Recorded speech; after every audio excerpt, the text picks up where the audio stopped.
Aleluia, graças a Deus acabou a temporada de 2025 para o São Paulo. Você, torcedor São Paulino ou São Paulina, eu não sei o seu sentimento, mas o meu sentimento esse ano, ele termina com um sentimento de alívio. Aquele que começou a temporada com um sentimento de otimismo, esperando que acontecesse alguma coisa, e ao decorrer da temporada, por causa dessa gestão pífia, horrorosa, do pior presidente, por tudo, por um técnico que tinha, que era um fanfarrão, por umas contratações pífio, por umas vendas que não podia ser feita, a minha sentimento foi de frustração. Semifinal do Paulista, a trancos e barranco, a expectativa de uma Libertadores, de uma Copa do Brasil, e aí nós fomos caindo ladeira abaixo. Foi a ladeira abaixo. E de repente, agora no final, depois de tudo que aconteceu, o meu sentimento é sentimento de alívio. Por quê? Porque eu falei, o São Paulo vai cair para a Série B. Porque é essa a expectativa do final. E Não hoje... passou nem perto, né? graças a Deus, conseguimos fazer os 45 que precisava e tal. E hoje, talvez podemos aí até para uma pré-Libertadores, que não é mérito, seria presentear a horroroso presidente, a incompetência, que agora resolveram achar que o culpado é o massagista, é o roupeiro da má gestão do São Paulo, do presidente, o culpado é o roupeiro. É mais ou menos isso. E a pré-Libertadores vem assim, mas fica um sentimento de alívio e eu fico preocupado, porque assim, quando eu olho o futebol apresentado hoje contra o Vitória, eu comecei a analisar e falei assim, mas peraí, Chiquinho, esse futebol foi apresentado o ano inteiro. Uns jogadores patéticos, morféticos, lazarentos, que não tem vontade, que hoje estavam jogando lá, e eu fiz até uma brincadeira no grupo. Eu falei, eu com 60 anos, levanto 4h30 da manhã, quase todo dia para trabalhar, vou dormir 11 horas da noite, não estou tão cansado como esses lazarentos estavam hoje em campo demonstrando. Então, a gente fica nesse sentimento, não sei você, mas eu espero e fico preocupado qual vai ser a minha expectativa para 2026. Eu já estou achando que esse ano 2026 nós não escapa, se não tiver mudança drástica. Porque eu vejo comentários aí que a oposição numa reunião, o cara falou assim da posição, conselheiro, chegamos no fundo de poço. Um levantou, gritou, não, já passamos, estamos na fossa. E é verdade, com esse presidente que nós temos, que a situação não faz nada. Então eu não sei o seu sentimento, não sei o sentimento do vídeo, mas eu comecei com uma expectativa de otimismo, fui para a frustração, mas hoje estou aliviado só, aliviado. Não porque eu vou para a pré-Libertadores, porque eu não estou igual o Fortaleza, igual O Ceará. o Ceará, Não sabe? viver essa última rodada. Não viver, é isso aí. Porque eu vou te falar, que time horroroso, que jogadores pífio e patético, que diretoria horrorosa, que só soube contratar jogadores que não têm saúde, como diz o Crespo. Hoje, acompanhando a última rodada ali, que é a expectativa, o que sobrou para esse final de Campeonato Brasileiro, né? Já definições da Libertadores ali, título, era acompanhar o rebaixamento, ainda mais que envolvia com uma grande possibilidade de rebaixamento, né? E eu tava assistindo e eu falei pra minha namorada, caramba, tipo assim, por tudo de ruim que o São Paulo passa nos últimos anos na mão desses lazarentos, a gente nunca chegou nessa última rodada vivendo isso. Não. Sempre escapou antes da última rodada, sabe? Então, pô, eu fiquei imaginando, não sei, eu já me peguei passando por aquela situação ali, sabe? Não sei nem como que eu reagiria, cara. Mas graças a Deus, o São Paulo não chega na última rodada numa situação dessa, né? E aí eu acompanhei, eu falei assim, vindo agora de cá, eu pensei, pô, fazer um vídeo, o que foi o ano do São Paulo, né? Um resumo do São Paulo. A expectativa que a gente criou, né? 2024, o São Paulo foi eliminado na Libertadores pro Botafogo, que era o melhor futebol da América no momento. Então o São Paulo brigou até com o Botafogo, foi eliminado nos pênaltis, teve grande chance de se classificar e poderia ser tetra da Libertadores. E vem 2024, você mantém a esperança. 2025 você mantém a esperança, né? Porque praticamente não perdeu muitos jogadores, se reforçou ali com um ou outro. Só que manteve o Zubeldia, né? Que eu já contestava desde o ano passado, na mão dele, desde 2024, na verdade. No ano passado. Começa mal o Campeonato Paulista, fomos a trancos e barrancos num grupo difícil, se classifica, cai para um Palmeiras na semifinal com toda a polêmica de arbitragem, mas mesmo assim não jogando nada. Faz uma boa fase de grupos da Libertadores, mas aqueles times ali nem não conta, mas não sei hoje também, né, se conta, porque logo depois a gente vai vir ser eliminado por um time que era do mesmo nível ali, né?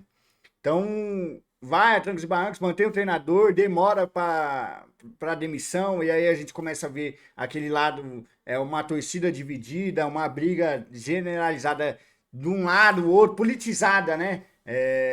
E não manda o treinador embora, a gente vai perdendo o ano, inicia o brasileiro mal, a gente já pensa que vai cair, até que enfim o treinador cai, o Crespo vem, embala de novo. E nisso a gente perde os melhores jogadores do nosso time, né? No ano, por lesão. Você fica perde toda hora. Lucas, você não conta com o Oscar, que a gente não sabe o que iria entregar. Você perde Caleri, você perde Ian Francisco, você perde André Silva. Você não tem lateral esquerdo, que é o Wendel, que você traz e não joga. Zagueiro vira e mexe. Então, o São Paulo não jogou com o seu time titular o ano inteiro. E aí surge a esperança de uma molecada. Você vê, pô, uma característica que não tem hoje no elenco. Um moleque rabiscador, como o William Gomes, como o Henrique Carmo, o Lucas Ferreira estava aí. E a diretoria jogou o ano. Praticamente abriu mão. No lixo. Abriu mão do São Paulo sonhar com qualquer coisa a partir do momento que vende a molecada, né? Então, o que fica para mim? Que um alívio, igual você falou. Terminamos em 8º, com grande chance aí de ir para Libertadores, para pré-Libertadores, e aí sabe-se lá o que vai ser, né? Mas, numa temporada pífia, onde fizeram de tudo para o São Paulo, se bobear até cair, terminamos em 8º lugar. Então é um mix de alívio nesse momento. Então o torcedor tem que tirar fé, não quer saber de futebol, é só o ano que vem, né? Dar aquela cobradinha para a presidência não fazer mais cagada do que já faz e esperar por um milagre divino que vão aceitar nas contratações, que nem você falou, tá sendo feito uma demissão em massa, mas demissões de pessoas que não tem nada a ver, não influi nada. Não influi dentro de campo, não tem nada. Teve sim um médico, mas sabemos que o problema é a mais, né? A mais ali, então vamos ver essas renovações, vamos ver se realmente é cortina de fumaça para vir investimento ou não. Mas ano que vem, pelo que a gente vê, todo ano o seu Muricy vem dar entrevista.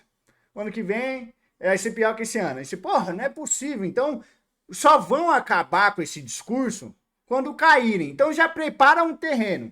Já começou lá no começo do ano, com todo mundo, esse ano vai ser difícil, né?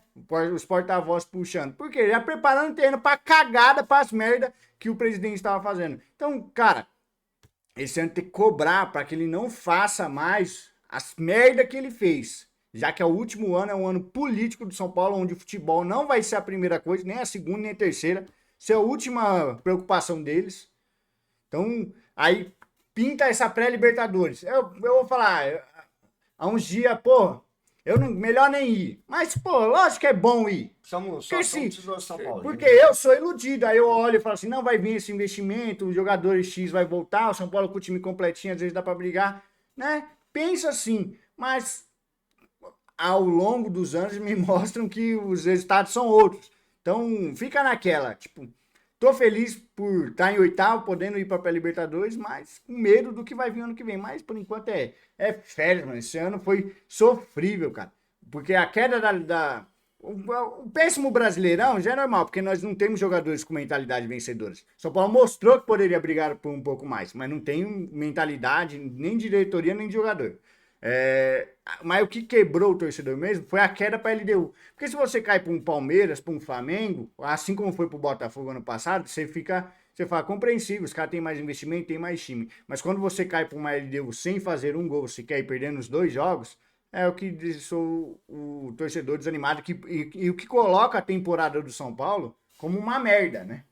Lógico. Não, como uma merda. A queda da Copa do Brasil, foi a circunstância ali, né, tal, da expulsão do Rafael, mas a queda para a LDU foi o que deixou o sentimento do torcedor que a temporada de São Paulo foi uma merda. Mas termina em 8 ainda e pelo menos não passamos esse final de Brasileirão aí sofrendo, igual foi hoje em muitas torcidas, né?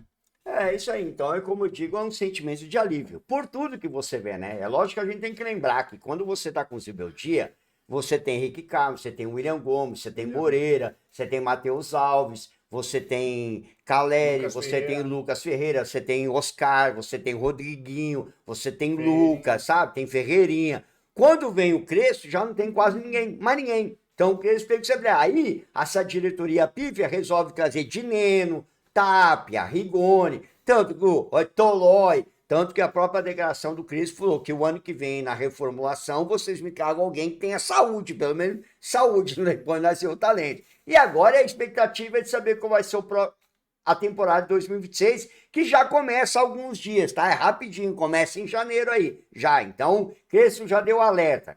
Crespo já diz assim, ó, eu espero que é um ano de política, que eles saibam fazer as políticas deles, mas que isso não interfira dentro de campo, porque acabou com o São Paulo esse ano, foi isso, já falou. Já disse agora, na saída, agora após o jogo, agora aqui, a diretoria ele já conversou, já sabe o que precisa contratar, ó, os pontuais, o que ele precisa. Ele não falou, eu quero tal jogador, ele falou, eu quero jogador com essa característica, com essa característica. Precisa. Ele falou, o que ele disse? Queria coisa melhor, mas sabemos que não vai dar para melhorar muito porque não tem dinheiro. Então é essa. A expectativa que eu tive esse ano. Comecei otimista, frustração e de alívio. Eu espero que o ano que vem seja diferente. A gente espera que isso. Seja regular, né? Se for um trabalho bem feito, onde a gente vê ali, o São Paulo tá realmente se organizando, a gente não cria uma certa expectativa, não faz contratações bizarras igual como foi a do Oscar, sem necessidade, não faz alto investimento em jogador X, Y, que nem entra dentro de campo e acaba sobrando para alguns, né? Surgiu uma molecada, não venda. Faça um plano. Se o torcedor não é idiota. Se for, por exemplo, igual um Bahia da vida, pegamos uma Liberta ali, o brasileiro poderíamos ter sonhado mais, mas ok, tá ficamos entre os 6, tá bom, é isso, mas calma que a gente ficou entre 6, mas aqui, a instituição São Paulo está se reestruturando, a dívida está diminuindo, daqui 2, 3 anos vamos poder contratar melhor. Aí, o torcedor vai entender, a Copa do Brasil caímos, mas caímos com um time que hoje é melhor, que faz mais investimentos, compreensível. Agora não, a bizarrice que foi essa. Por que eu falo? Quando vendeu a molecada, né, já cheio de lesão, para cumprir rombo de uma diretoria incompetente que faz um orçamento, contando com a venda do jogador, um orçamento que você sabe que é difícil de ser cumprido, e aí precisa fazer as cagadas que fez, aí complica, né? Então, mas vamos ver, né? Talvez a pressão pela política do Casares está tão queimado de ser o pior presidente da história de São Paulo, faça ele pelo menos fazer uma última gestão decente, né? Porque eu creio que ele não vai continuar nem a chapa dele, tá? Acho que já morreu para mim. Eu espero que sim, né? Não vai eu espero que ele não continue, né? Que sim, que você tenha razão. Que eu não espero. Eu não acredito que os conselheiros da situação, que diz que é da situação, que é da oposição, eu sei que são contra Casares, vão permitir que entre alguém da chapa dele ou premiar essa ruindade. Que se fizerem isso, na verdade, assinar um decreto e dizer queremos a falência total do São Paulo Futebol Clube. É isso aí, galera. E ainda tem jogadores aí de São Paulo que estão emprestados, podem voltar. Eric é um que eu quero muito que volte para o São Paulo. Não concordo nem que ele tivesse saído. Michel Araújo, eu não sei se o Bahia comprou, né? Então tem Eric aí, tem Galopo que pode ser negociado. Então vamos ver aí o que São Paulo faz. E eu vou fazer um vídeo da lista de dispensa que eu tenho na minha mente e o porquê de cada jogador, né?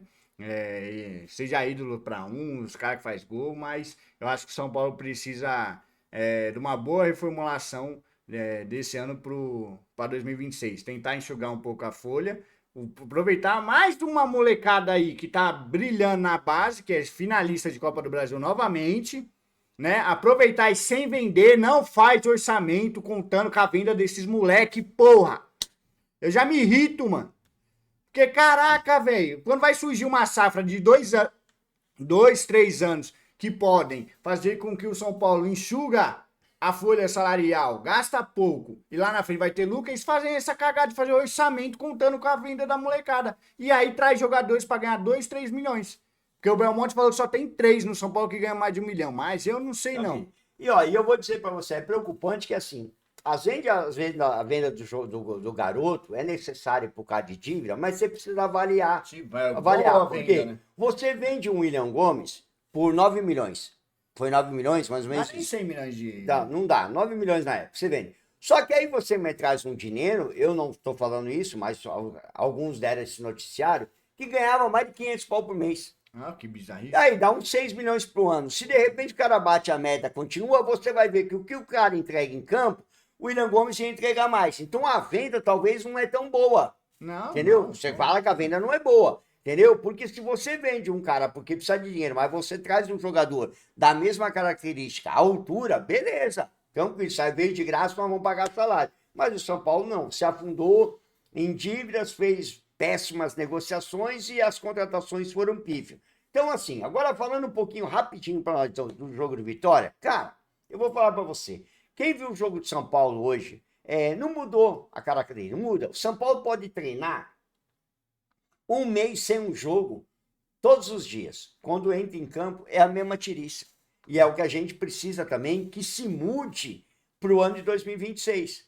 A mentalidade do jogador, a mentalidade, são jogadores conformados demais. Talvez eu também fique naquela questão, e eu faço essa pergunta para o Vitor e para você, os jogadores também podem estar falando assim, é o último jogo, tem uma lista e eu posso ter essa lista, então se Não, dane. eu, vou ser sincero, eu queria que o São Paulo perdesse, cara. Quando o Inter fez 1-0, eu falei que o São Paulo perca, porque eu queria que o Inter caísse e dane, o São Paulo já estava em oitavo. Não jogou bola o ano inteiro, vai jogar para prejudicar um Vitória, sendo que pode prejudicar um rival muito maior ali que pode se atrapalhar no futuro. Então, eu acredito que até os jogadores, quando eu olhei o gol, que o São Não, Paulo você tava, vai, não, é eu naquele. falei, São Paulo deixou. Deixou. São Paulo foi segurando, segurando, segurando. E agora deixa. Agora que notificaram que o Inter tá ganhando lá, ele fala, pronto, o Bragantino não passa a gente, os caras deixou. Porque do jeito que o cara entrou, do jeito que foi a jogada passar o gol do Vitória, é nisso São Paulo deixou. Então talvez, eu não, nem cobro muito o desempenho desse último jogo, porque pro São Paulo não valia nada. O que valia era um empatezinho se o Bragantino aprontasse no Beira-Rio e depois que viu que o Inter saiu lá na frente já foi ganhando, São Paulo não devia mais nada, entendeu? E aí é só entregar para prejudicar alguém lá de baixo. E era isso mesmo. Era isso. O problema foi que o nosso rival foi lá e prejudicou outro time e acabou salvando o Inter. Tomara que pague uma conta também no futuro, igual o Santos paga até hoje. Então, mas acho que o São Paulo não foi para ganhar. A qualquer momento eu sentia que o São Paulo iria entregar. Isso que o Rafael salvou também. Isso, demais. É isso aí, galera. Beleza? Então acabou o ano de 2025 de São Paulo. Fica essa pergunta para você, qual é o teu sentimento durante essa temporada toda? Sabemos que voltamos um ano de 2026 difícil, eu não sei o que vai acontecer, porque de Casares, Rui Costa, do CEO do Casares, que ele fez aí, que é o Márcio Calamagno, né? Que o ano que vem tem eleição para conselheiro e ele vai ser conselheiro, tá? Então você já imagina, não sei o que vai ser 2026, beleza? Então esperamos aí que seja algo que faça melhor que 2025, né? Que eu acho que vai ser impossível de acordo com a situação financeira do São Paulo, beleza? Fechou? Logo mais a gente estamos voltando rapidinho, porque eu também quero, como o Vitor falou, das dispensas, lembrando você, hein? Jandrei pode estar voltando. É isso aí, entendeu? E aí nós vamos ver o que vai acontecer com o São Paulo para 2026. Show. Tamo junto, abraço, segue nós nas redes sociais aí. Valeu.